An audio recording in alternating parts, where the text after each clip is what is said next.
C'est Trado. Voilà ma vidéo de mise à jour pour l'indice parisien.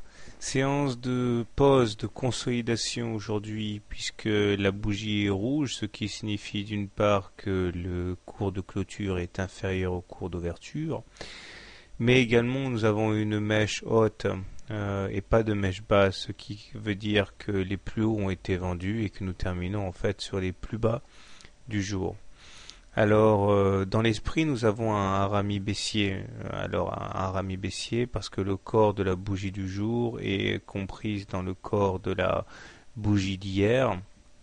Et même s'il y a une bougie haute, on peut dire que c'est quand même un harami, certes non conventionnel, mais un harami quand même, qui envoie un signal assez négatif, mais qui cependant doit toujours être confirmé par la séance suivante. C'est-à-dire que la séance de demain doit être une séance de baisse, et préférablement rouge.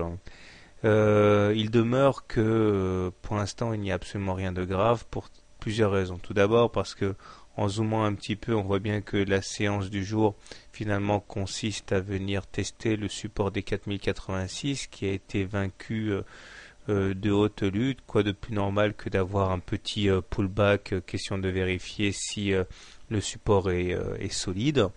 Première chose. Deuxième chose, parce que nous sommes au-dessus d'une M7 croissante, au-dessus d'une M20 croissante, autrement dit la tendance reste résolument haussière. Même si consolidation il y a, il ne faut pas y voir le début de l'apocalypse.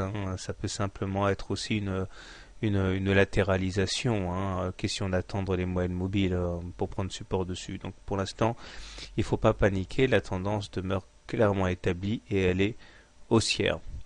D'autant que le MACD est au-dessus de son signal, le stochastique est en zone de surachat, le momentum est positif aussi. Bon, on a toujours ces divergences baissières, rien de neuf par rapport à ça. Ça fait maintenant des semaines qu'on le signale sur les trois indicateurs, puisque les plus ont été faits sur les cours mais pas sur les indicateurs. Mais en tant que tel, ce n'est pas une raison suffisante pour nourrir un pessimisme total.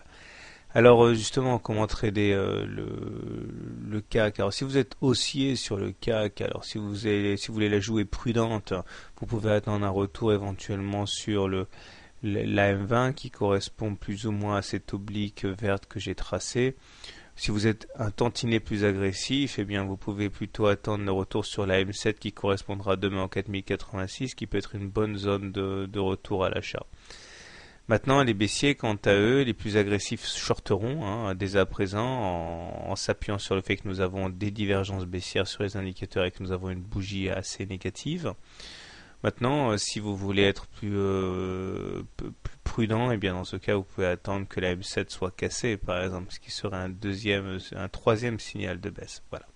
Quant à moi, mon boulot consiste à vous rappeler que au-delà des vicissitudes journalières, la tendance demeure haussière sur le CAC. Bonne journée, bon trade et à demain.